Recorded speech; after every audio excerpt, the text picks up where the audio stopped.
साथियों नमस्कार। आपका बहुत बहुत स्वागत है मेरे चैनल एसआईपी गुरु शुभम में। आज हम बहुत ही महत्वपूर्ण विषय पे बात करना चाह रहे हैं क्योंकि 2026 स्टार्ट हो चुका है। हम सभी के दिमाग में क्वेरी होती है कि 2026 में हम कौन से स्मॉल कैप फंड्स में इन्वेस्ट कर सकते हैं जिससे हम अपना वेल्थ क्रिएट कर सकते हैं। तो आज हम इस विषय पे बात करेंगे। बट अभी तक अगर आपने मेरे चैनल को सब्सक्राइब नहीं किया है तो प्लीज़ मेरे चैनल को सब्सक्राइब करिए, वीडियोस को लाइक करिए, अपने फ्रेंड्स एंड फैमिलीज़ के साथ शेयर करिए और बेल आइकन को प्रेस करिए जिससे आपको नोटिफिकेशन सबसे पहले मिल सके। तो चलिए साथियों शुरू करते हैं। साथियों देखिए, एसआईपी की ज़रूरत 2026 में हम सभी को है। अभी आप देखिए कि एसआईपी की हम सबको क्यों ज़रूरत है, क्योंकि हम सभी ने देखा है 2025 में बहुत मार्केट वोलेटाइल रहा। अगर आप लॉन्ग टर्म में आप मतलब पहले से इन्वेस्टेड हैं, अगर आप थोड़ा बहुत मार्केट को रीड करते हैं तो आपको समझ में आया होगा कि 2026 में हम सब में किसी ने भी अगर आप देखें तो स्मॉल कैप पर रिटर्न ही नहीं आया। मार्केट नहीं रिटर्न नहीं दिया तो हम सब कहाँ से लेंगे। तो 2026 में एसआईपी की ज़रूरत इसीलिए बड़ी है क्योंकि मार्केट वोलेटाइल है।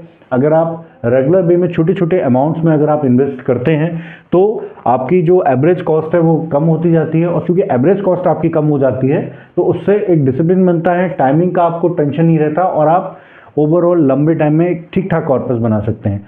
तो 2025 हमारे लिए रहा, लेकिन 2026 में भी SIP will be the game changer क्योंकि आप उसको टाइम से धीरे धीरे अमाउंट में पैसा लगाएंगे। अगर आप देखें गोल और रिस्क प्रोफाइल के हिसाब से, तो अगर आप सही एसआईपी फंड चुनने से पहले अपना फाइनेंशियल गोल प्लान करते हैं, जैसे कि आपको कोई आपने एसआईपी की, आप किस लिए उस एसआईपी को कर रहे हैं। बट प्रॉब्लम क्या है कि हम सभी को किसी को भी किसी स्कूल या कॉलेज कहीं पे भी ये पढ़ाई नहीं जाता कि फाइनेंशियल कैसे प्लान करें।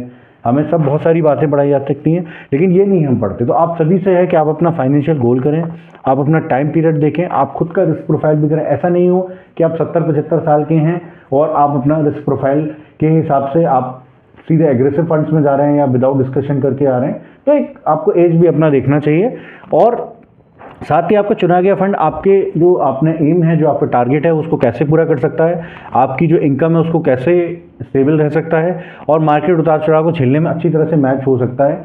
तो ये हम सब के लिए बहुत ज़रूरी है कि हम अपना गोल और रिस्क प्रोफाइल करें, क्योंकि अगर हम अपना गोल और रिस्क प्रोफाइल नहीं रहेंगे तो हमारा कहीं ना कहीं इन्वेस्टमेंट होराइजन या टाइम भी डिसिप्लिन भी टूट सकता है। अगर आप देखें ओवरऑल कि सही स्मॉल कैप फंड, अभी देखिए इसमें कुछ स्मॉल कैप फंड्स हैं जिनको मैं सजेस्ट कर रहा हूँ, बट आप एक बार इन फंड्स में इन्वेस्ट करने से पहले अपने जो एडवाइज़र हैं फाइनेंशियल जिनसे आप डिस्कस करते हैं, आप उनसे अपनी एडवाइस लें, उसके बाद ही इन्वेस्ट करें। लेकिन फिर भी अगर आप देखें तो जैसे आप देखते हैं कि मैंने इसमें कुछ फंड्स डिसाइड किए हैं जो लिखे हुए हैं, आप उसमें कंसीडर कर सकते हैं। जैसे एचडीएफसी स्मॉल कैप फंड अच्छा फंड है, इसलिए इसने इस बार ठीक ठाक परफॉर्म किया है।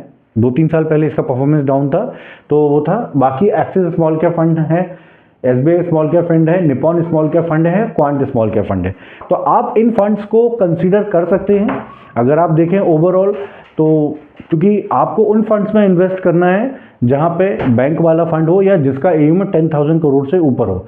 आप देखिए 10,000 करोड़ में जैसे आप देख सकते हैं कि अगर 10,000 करोड़ या उससे ऊपर का फंड है तो डेफिनेटली अगर 10,000 करोड़ है तो वो फंड मैनेजर भी अच्छा होगा, क्योंकि उसको बड़ा फंड मैनेज करने के लिए एक एक्सपर्ट है, डेडिकेटेड फंड मैनेजर है। वो लॉन्ग टर्म भी आपने देखा होगा, जैसे निपॉन स्मॉल कैप में फंड में मैनेजर काफ़ी टाइम से उसमें है। और आप बैंक वाले फंड में भी इन्वेस्ट कर सकते हैं, क्योंकि बैंक वाले फंड में थोड़ा सा बैंक की भी सिक्योरिटी रहती है और प्लस चूंकि एयूएम बड़ा होता है तो अच्छी टीम होती है, वो कंटिन्यूसली एनालिसिस करते हैं, रिसर्च करते हैं और आप उसमें आप देखें तो लिक्विडिटी भी बनी रहती है। क्योंकि बड़ा फंड होता है तो अगर मान लीजिए 10,000, 20,000, 30,000, 40,000 करोड़ का फंड या इससे भी ज़्यादा वाले हैं तो अगर वो कुछ पैसा भी अपने डेट में या कैश में रख के चले तो आप कभी भी उसको रिडीम करें, आपके पास पैसे का कोई इशू नहीं होगा। But compounding is a game changer, क्योंकि म्यूचुअल फंड में दोस्तों पूरा जो ओवरऑल गेम है वो लॉन्ग टर्म इन्वेस्टमेंट का है, लॉन्ग टर्म कंपाउंडिंग का है। बेसिकली कंपाउंडिंग होती क्या है कि अगर आप लंबे समय तक अगर एसआईपी जारी रखते हैं तो आपका जो रिटर्न है वो भी आपका रिटर्न कमाने लगता है। मतलब आपने सुना होगा कि आपका पैसा आप ही के लिए काम कर रहा है।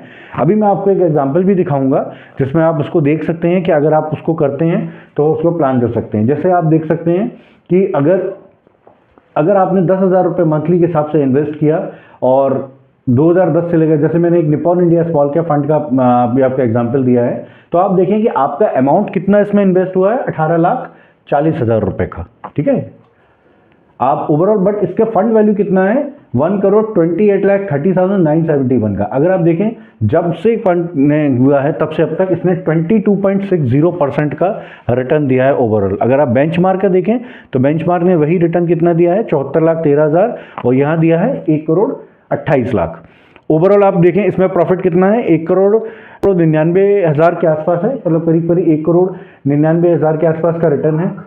और अगर आप देखें 1,09,00,000, 1,10,00,000 के आसपास इसका रिटर्न है। और बाकी ओवरऑल आप देखें तो उसमें तो आप ये देख सकते हैं कि जितना भी आपने अमाउंट इन्वेस्ट किया है, यही अगर आपका फर्दर ही अमाउंट ही, तो यही लॉन्ग टर्म कंपाउंडिंग होती है कि आपका पैसा अपने पैसे भी काम करने लगता है। अगर आप इसमें जल्दी रुक जाते हैं तो आपको इसमें नुकसान, क्योंकि अगर आप बीच में एसआईपी बंद कर देते हैं तो कंपाउंडिंग कहीं ना कहीं ब्रेक हो जाती है, पूरा टारगेट नहीं मिल पाता। लक्ष्य के लिए हमारा जो टारगेट कॉर्पस है वो छोटा रह जाता है और मार्केट की ग्रोथ का भी हमको ज़्यादा बेनिफिट नहीं रख पाता है। तो फंड्स में आपको डाइवर्सिफिकेशन भी करना चाहिए, क्योंकि अगर आप सही फंड, डाइवर्सिफिकेशन मतलब है कि पैसा अलग अलग कैटेगरी स्कीमों में बांटना है, ताकि किसी भी एक फंड का सेक्टर गिरने पर पूरा पोर्टफोलियो हो तो आपको काफ़ी हद तक कंट्रोल है। जैसे आपको साथियों अपने सपोज स्मॉल कैप में ही इन्वेस्ट करना है तो आपको एक फंड में मत करिए, आप 2-3 फंड में उसको थोड़ा थोड़ा पैसा करके लगाइए। कहने की बात होती है कि डाइवर्सिफिकेशन है, सेम रेप्लिकेट हो रहा है फंड में सेम, बट आप देखिए सारे फंड मैनेजर एक ही थीम पे काम नहीं करते। आपने सुना होगा कि हर म्यूचुअल फंड की एएमसी की एक अलग ही थीम होती है, तो आप अलग अलग फंड्स में करते हैं तो उसकी थीम भी चेंज हो जाती है, जिससे आपको डाइवर्सिफिकेशन का भी बेनिफिट मिलता है, प्लस लिक्विडिटी का भी रहता है। सारे फंड मैनेजर एक ही फंड में या एक ही स्टॉक में तो नहीं करेंगे इन्वेस्ट, तो आप उसको 2-3 फंड में लगा के करिए, जिससे आपको डाइवर्सिफिकेशन भी फायदा मिले। और छोड़ दीजिए एक फंड मैनेजर के हाथ में, क्योंकि वो हमसे ज़्यादा कैपेबल हैं, उनको ज़्यादा मार्केट का नॉलेज है और आगे वो अपने अच्छे से मैनेज कर सकते हैं। तो ओवरऑल अगर आप देखें कि गिरावट में भी अगर आप एसआईपी अपनी कंटिन्यू रखते हैं, तो क्योंकि मार्केट गिरावट में एसआईपी से, क्योंकि उसी समय आपको यूनिट सस्ते मिलते हैं। एक यूनिट का प्राइस 20 रुपये है, अभी उसका प्राइस मान लीजिए 15 रुपये आ गया, तो जहाँ पे आप 1,000 रुपये लगा के 20 रुपये के हिसाब से आप यूनिट मिल रहे थे, वही आप अगर जब आपकी जब यूनिट की कॉस्ट 15 हो जाएगी तो नंबर ऑफ यूनिट्स आपको ज़्यादा मिलेंगे उतने ही पैसे में। तो आपको एसआईपी गिरावट में जारी रखनी है, आपको ब्रेकअप नहीं करना है, क्योंकि आपकी इसकी एवरेज कॉस्ट कम हो जाती है और रिकवरी आने पे पोर्टफोलियो आपका पहले से ज़्यादा तेज़ी से मुनाफा दिखाता है। क्योंकि जो आप जब भी लंबे टाइम पे आप देखेंगे, तो जैसे सपोज किसी ने कोविड टाइम में भी किया होगा, अभी जैसे रिसेंट प्लान करें, तो आप देखेंगे कि आपकी कोविड टाइम की एसआईपी इस समय सबसे ज़्यादा रिटर्न दे रही होगी। अगर हम वहीं बहुत सारे लोगों ने करके बंद कर दिया, घबरा गए, मार्केट से निकल गए, तो वही वो लॉस हो जाते, मार्केट में पैसा नहीं कमा पाते। आप अपना ईयरली पोर्टफोलियो भी रिव्यू करें, ये इसलिए ज़रूरी है कि साल में कम से कम एक बार अपना पोर्टफोलियो रिव्यू करें, जिससे आपको जो आपका गोल है, जो आपका रिस्क है, वह फंड परफॉर्मेंस का भी आप उसको मैचअप कर सकें। इसके साथ साथ आप कमज़ोर फंड्स की पहचान कर सकते हैं, जैसे कोई 3 साल से कंटिन्यूसली नहीं परफॉर्म कर रहा है फंड, या AUM कम है, या कोई चेंज हो गया, तो आप अपना कमज़ोर फंड भी कर सकते हैं। आप रिव्यू में अपना अंडर परफॉर्म कर रहे फंड को पहचान कर उसके अलावा बेहतर क्वालिटी और फंड का मौका दे सकते हैं। बट इसको आप ऐसे मत सोचिएगा कि आपका कोई फंड अच्छा खासा है, उसका AUM भी ठीक ठाक है और ऑल ऑफ अ सडन कहीं कुछ हुआ तो उसने चेंज होगी। देखिए अच्छी बुरी साइकिल सभी फंड में, लाइफ में भी आती है, फंड में भी आती है, तो आपको ऐसा नहीं करना है कि आप उसी वजह से चेंज कर दें। बट आपको अगर कोई बहुत ही रीज़न है, कोई ऐसा स्ट्रॉन्ग रीज़न है जिसकी वजह से परफॉर्म नहीं कर रहा है, आपको उम्मीद है, तो आप उसको प्लान कर सकते हैं।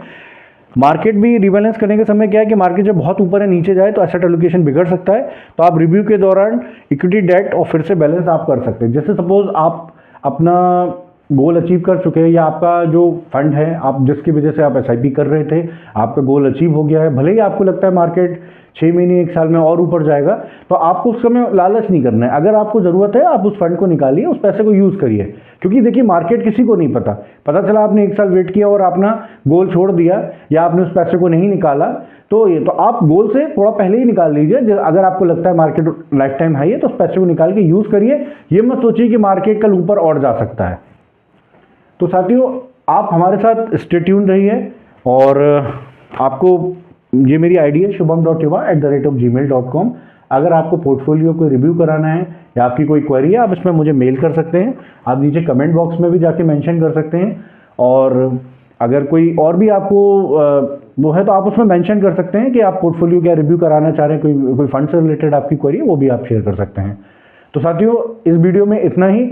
अभी तक मैंने और भी बहुत सारे वीडियोस इसमें डाले हैं, अगर आपको मेरे वीडियोस से रिलेटेड कोई भी हो तो आप मेरे प्रीवियस वीडियोस में भी देख सकते हैं, और अपने कमेंट सेक्शन में जाके अपनी क्वेरी भी पूछ सकते हैं। बट अभी तक मैं आपसे यही बोल रहा हूँ कि अभी तक अगर आपने मेरे चैनल को प्लीज़ सब्सक्राइब नहीं किया, प्लीज़ मेरे चैनल को सब्सक्राइब करिए, वीडियोस को लाइक करिए और ज़्यादा से ज़्यादा अपने फ्रेंड्स एंड फैमिलीज़ के साथ शेयर करिए। तब तक मिलते हैं अगले वीडियो में। जय भारत, जय हिंद।